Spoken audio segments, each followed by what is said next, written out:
4 de 4 no fue suficiente. Ahora Mercedes ha conseguido ya el quinto de 5 dobletes en este arranque de temporada que antes era insólito.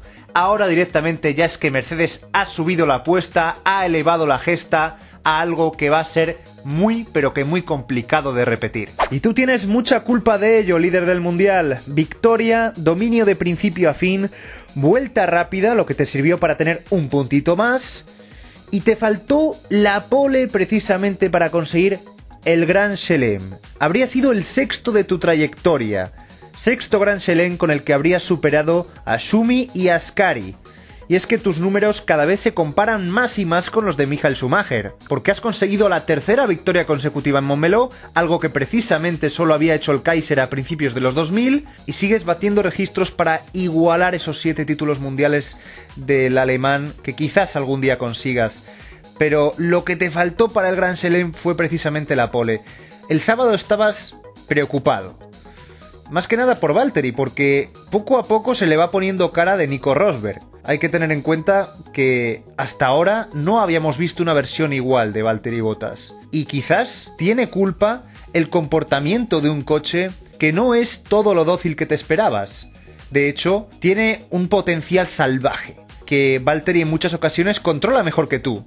Te veíamos muy nervioso en la onboard cámara, veíamos cómo te peleabas con el coche en clasificación y eso al final te costó las décimas con respecto a Valtteri. Quizás eso es lo que está igualando un poco las fuerzas entre vosotros dos, por supuesto para compensar ese talento que tienes de sobras sobre el finlandés y que todos lo sabemos, ¿no? Precisamente os hemos visto humillar a Ferrari en Barcelona, allí donde hace no tanto, hace tan solo unos meses, ibais de víctimas, diciendo que no estabais ni de lejos en vuestro mejor momento y que Ferrari os iba a pasar por encima. ¿Quién se cree ya todo eso y quién se lo va a creer en el futuro si nos venís contando la milonga de siempre? Tenéis el título en vuestra mano, nadie os lo va a arrebatar ya, y si Ferrari ha sufrido en Montmeló, imaginaos las que puede pasar en un circuito que quizás es el que peor le venga de toda la temporada, como puede ser Mónaco. Pero también os digo una cosa, ¿qué más os da si en este campeonato tenemos 3 mundiales? El mundial de pilotos, el mundial de constructores y el mundial de Ferrari.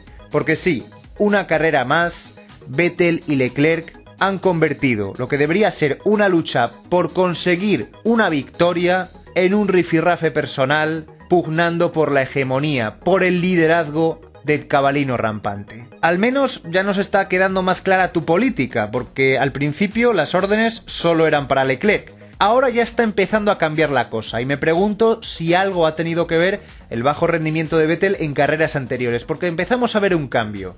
Te empiezas a quitar ya la careta, menos mal, complejos fuera.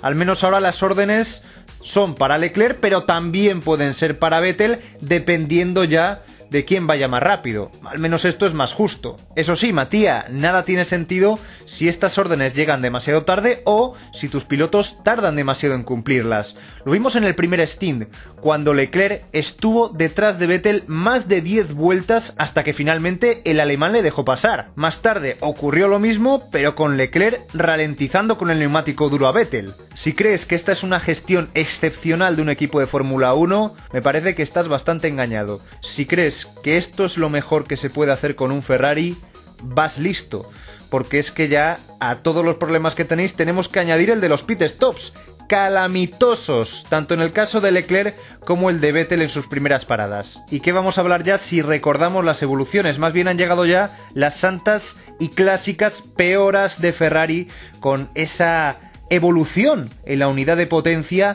de la que tanto presumíais al principio del Gran Premio y en la que tan poquito se ha podido traducir. Claro, luego no es extraño que Vettel salga diciendo que es que se filtra mucha información de Ferrari, que sabemos demasiado de ellos, que se generan muchas expectativas, y es que todo esto ya lo hemos vivido muchas veces. Demasiadas, tantas que ya sabemos cómo puede terminar este cuento. Porque si no reaccionáis, Red Bull os va a pasar por encima. Ya os mojaron la oreja en Australia.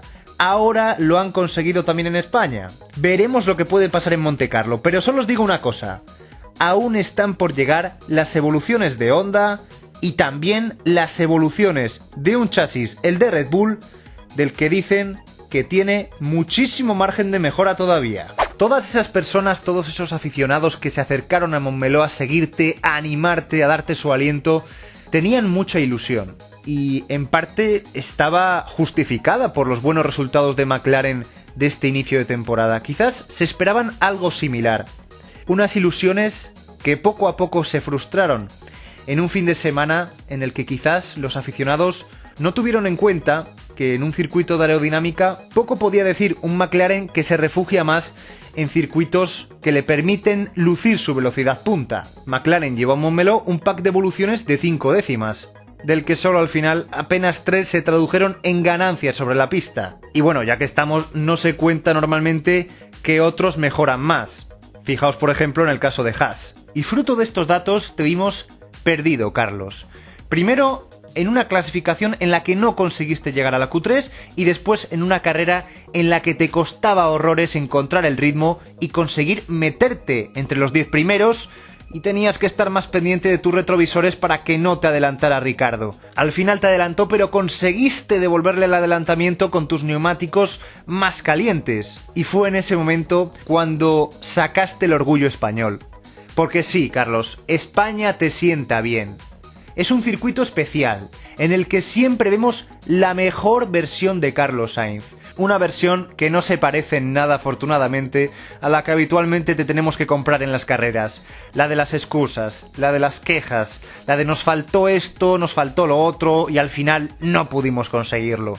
Aquí no valían excusas, estás en casa, estás ante más de 80.000 personas y ahí es donde tú tienes que dar el callo para conseguir un resultado incluso que te permita estar por encima del coche. Y así lo conseguiste frente a un Lando Norris que acabó tremendamente frustrado.